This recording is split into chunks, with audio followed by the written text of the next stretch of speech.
प्रभु कृपा से पद प्रतिष्ठा संतान सुख सब प्राप्त हुआ, कोई भौतिक इच्छा शेष नहीं रहेगी। आगे के जीवन के कल्याण हेतु परमार्थिक मार्ग पर चलना चाहता हूँ। नाम जप का भी प्रयास कर रहा हूँ, किंतु परमात्मा प्राप्ति का दृढ़ निश्चय नहीं हो पाने के कारण संसार के महत्व बुद्धि नहीं। कृपया मार्गदर्शन। बहुत सुंदर बात। आपके ही प्रश्न में उत्तर छुपा हुआ है। भोगेश्वर प्रसक्ता नाम तयापहत चेतसाम व्यवसायत्मिका बुद्धि समाधो न विधीयते। भोग और ऐश्वर्य को महत्ता देने वाली बुद्धि परमात्मा प्राप्ति का निश्चय करने में असमर्थ है। ये आपने जो कहा ना कि इसकी महत्ता, बस यही हटानी है। ये स्वाप्निक है। आप चाहे जिस पद में रहे हो, स्वाप्निक है, सत्य नहीं है। ना आप पहले वो थे, ना बाद में रहेंगे। ना आप पुरुष हैं, ना पहले पुरुष थे, ना बाद में रहेंगे। वो जो आत्मस्वरूप है वो त्रिकाल सत्य है। देखो, ये शरीर असत्य है।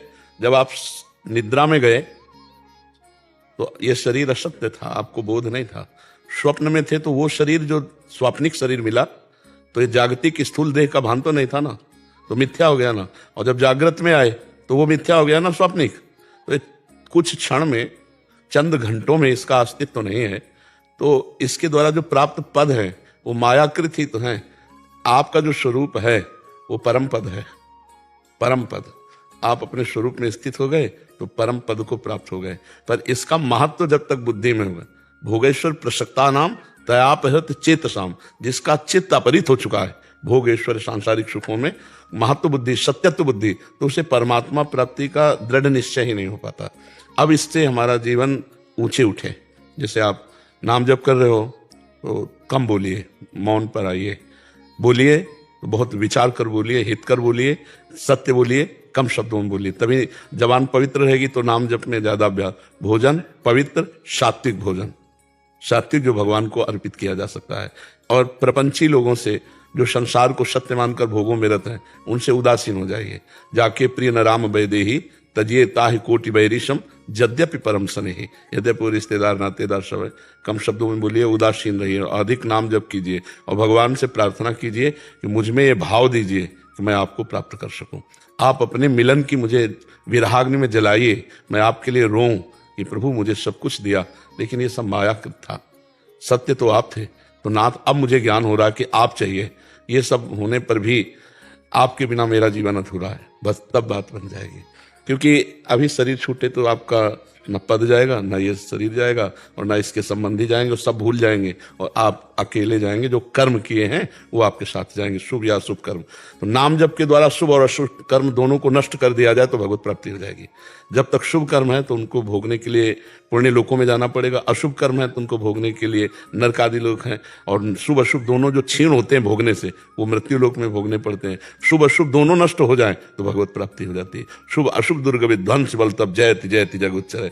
इसलिए भगवान के शरणागत का शुभ अशुभ भगवान संभाल देते हैं, वो उसका समन कर देते हैं। तो हम पहले भगवान की शरणागति हो, भगवान से प्रार्थना करें। प्रार्थना में बड़ा बल है। वो हमारे अंदर वो शुद्ध ज्ञान, वो शुद्ध भक्ति, वो शुद्ध वैराग्य दे देंगे। इसी भेष में रहते हुए भगवत प्राप्ति हो जाएगी। भगवान की प्राप्ति के लिए उद्देश्य परिवर्तन चाहिए। लोग स्थान परिवर्तन करना चाहते हैं, लोग भेष परिवर्तन करना चाहते हैं, लेकिन उद्देश्य ज्यों का त्यों रहता है। जैसे मानो आपने ये मार्ग छोड़ दिया तो फिर उस मार्ग की बातें, उस मार्ग के किलोमीटर या उस मार्ग की तरफ खड़े होकर देखने का मतलब क्या रहा। जब इधर चल दिए तो इधर चल दिए। तो जैसे हम विषय चिंतन करते हैं और विषयों की प्रति प्रियता है तो हमें भगवत प्राप्ति नहीं होगी।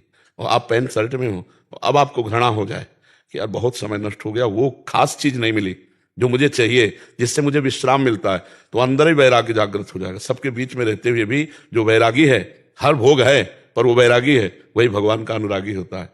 अगर ऐसे वैरागी हो गया, विषय चिंतन किया, रुपया पैसा मान सम्मान, तो उनके हृदय में भी भगवान की प्राप्ति, बात भगवान की करेंगे लेकिन भगवान की प्राप्ति की बात नहीं रहती। आप अभी धीरे धीरे अपने आप को सीमित कर लो, समेट लो। अब जो फैलाव हुआ संसार का, वो एक एक वृत्ति धीरे से समेट के भगवान में, और जिसको देखो पहले उसमें भगवान की भावना करो कि प्रभु दिखाई नहीं देते हो लेकिन पुत्र में भी आप ही हो, पत्नी में भी आप हो, परिवार में भी आप हो, मोहल्ले में भी आप हो, गांव में भी आप हो, प्रदेश में भी आप हो, राष्ट्र में भी आप हो, विश्व में भी आप हो। हमें भावना, भगवत भावना, सिय राम में सब जग जानी, करो प्रणाम जोरी। अभी भजन बनने लगेगा, और जहां डट के भजन बना और हृदय पवित्र हुआ तो अपने आप भूख लग जाएगी भगवान की कि अब जिया नहीं जा रहा प्रभु आपके सिवा, एक बार मैं देखना चाहता हूं। एक बार मैं आपको भर नेत्र देखना चाहता हूँ, प्रभु एक बार गले लगाना चाहता हूँ। और फिर वो रोता है एकांत में बैठ के, क्योंकि जिसका कोई बस नहीं चलता तो रोना ही तो होता है। फिर रुदु सुस्वरम राजन, कृष्ण दर्शन लालसा, वो भगवान के दर्शन की लालसा से जब रोता है तो उसी समय भगवान उसको अनुभव करा देते हैं। रुदु व्याकुलता, हमें भगवत दर्शन की व्याकुलता हो जाए। दरस बिन दुखन लागे नयन, मीरा जी कहती है, जब से तुम बिछुरे प्रिय प्यारे कबहु न पायो चैन, दरस बिन दुखन लागे। धन्य भाग है जो आपके अंदर ऐसी सद्बुद्धि है, नहीं तो लोग पूर्वाभ्यास भोगों का, तो फिर इस अवस्था में भी भोगों में ही समय, मनोरंजन में ही बिताते हैं। धन्य भाग है उसके जो कम से कम इस आखिरी अवस्था में संभाल ले अपने आप को। आखिरी में संभाल लिया तो पूरा फाइनल सुधर जाएगा, पूरा सुधर जाएगा एकदम बढ़िया। खूब नाम जप करो जो साधन बताए और सत्संग सुनते रहिए।